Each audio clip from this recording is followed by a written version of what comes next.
We all need something steady and secure. It was the Greek philosopher Archimedes who said, "If you give me one fixed point, I will move the world." And his point was that everything is so subjective, everything is so changeable, but what we need in order to build our lives on is something that's stable, secure. A lot of people find that in a relationship, in another person, but when that person passes away or betrays us or moves away, that can really shake and rock somebody's world when they start going and looking for another fixed point. But as believers, as Christians, we find a fixed point in God. We're going to be looking at that today in Hebrews chapter 6 as we continue moving forward through this. So glad to have you all with us this morning, or in the evening if it's where you are. But before we begin, first, let's just make sure our hearts are right. So please, if you haven't already, take a moment in prayer and confession, hit the pause button, and I'll meet you right back here.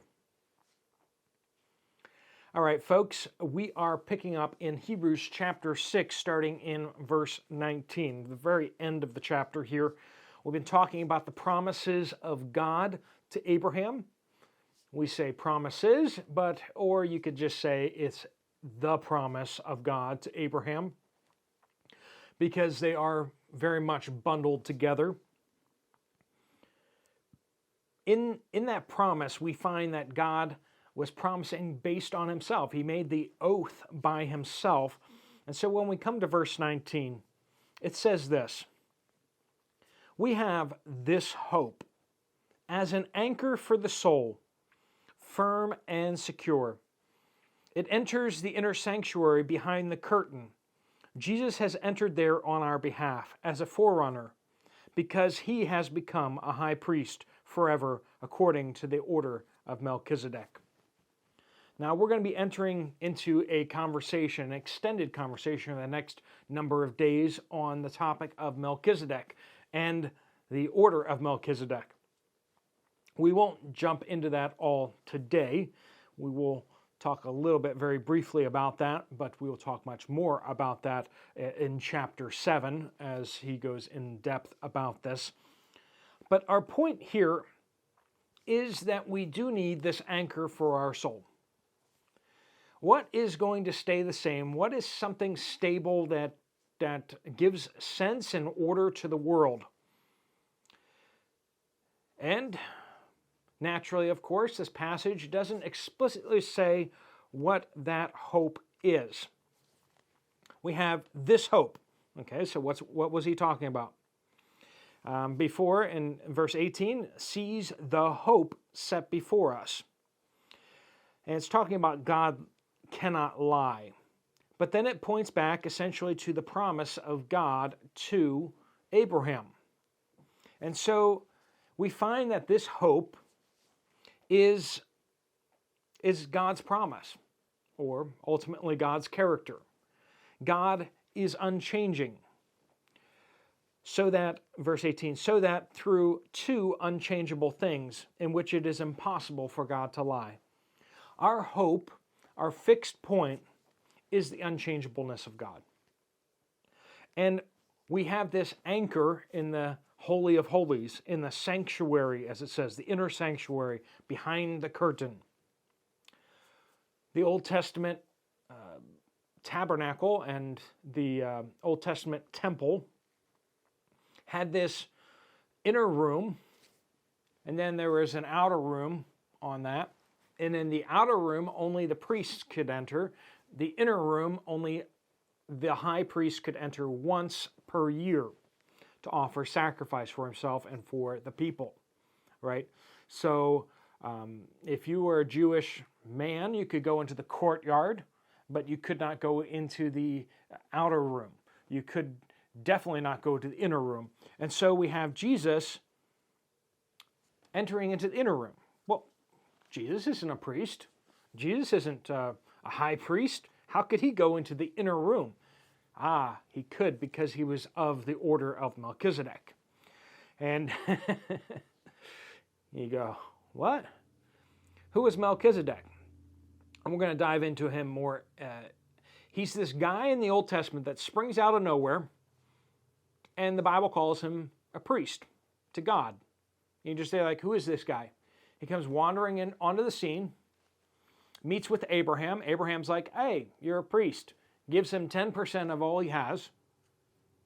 And then the priest blesses him, and the priest goes away. And we don't know anything else about this guy. That's it. That's basically it. But the problem is that Aaron hadn't been born. And Aaron is where the priesthood comes from, all the descendants, the blood descendants of Aaron. Aaron is 400 years after Abraham, a descendant of Abraham. We'll get into that too. So what does that all mean? It just means that God appointed Melchizedek a priest. Somehow, some way, but he just declared him a priest. And in the same way, God has declared Jesus to be a priest. Just basically like a direct appointment, so to speak. So we have Jesus, who is able to enter into the Holy of Holies. He is a high priest forever. And this is kind of alluding to some of the conversation that's to come. But Jesus secures for us. He tells us of this firm anchor for us. Jesus has said, if you have seen me, you have seen the Father. In the beginning was the Word, and the Word was with God, and the Word was God. And that's speaking of Jesus, of course. We know that everything in our lives is absolutely fluid. The people around us aren't going to be there forever. Our parents, grandparents, friends even. We cannot count on anyone. Even the people that remain in our lives are going to change and adapt. They become something different. Maybe they betray us. Maybe they move to another state. Maybe for whatever reason they stop contacting us. And we find that people are completely unreliable fixed points. A lot of people think of truths or philosophies as a stable point. And those ideals might be more stable, but there are things that happen in our lives that often shake the foundations of our understanding. Our brains change, our experiences change over the course of our lives, and we start to view those truths differently. Once we used to have a very idealized, naive version of the world, and people tend to get a little more cranky and a little more sarcastic and cynical as they go on in life, as they start to understand more and more about how the world actually works. If you believe in the goodness of all mankind, you won't have very long for the world to disabuse you of that principle. Because we can't really truly understand the world. To dedicate ourselves to a principle or a philosophy really is to make ourselves the fixed point. And we are not that. We're not good at that. We're constantly changing, evolving, developing, or devolving. We've all seen people devolve, right? And so, what is this thing that we can build ourselves upon? It is the character of God. God is the God I heard about in Sunday school and VBS's growing up is the same God that exists today. My understanding of God has changed, grown deeper, has been touched by my experiences in this life for sure, but God has not changed. You think back to the Chronicles of Narnia, right? They see Aslan differently, and they ask him, why does he seem different? And his answer is, that you have changed, that you have changed. And so your understanding, your view of me has changed. So what do we do with this? Okay, God doesn't change. Friends, when we build our lives upon this book and upon the God that is revealed to us through Scripture, we find a few things. We find a place to dedicate and build our life upon. The principles found in this book don't change. They don't change when there's a sexual revolution in a country. They don't change when there's a woke revolution in a country. They don't change when there is an inquisition or a world war. These truths we hold to be absolutely not self-evident, but evident, revealed, and true.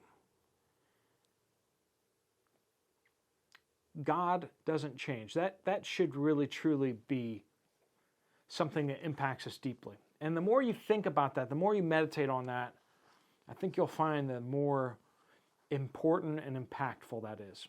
The unchangeableness of God. When you do something awful, will God change? No. When someone else does something awful to you, has God changed? No.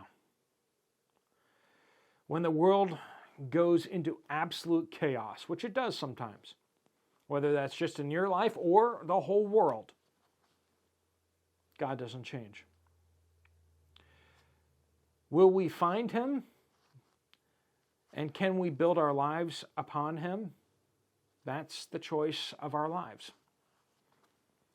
But a life that has been grounded in the Word of God and in Christ can remain remarkably stable through the storms of this life.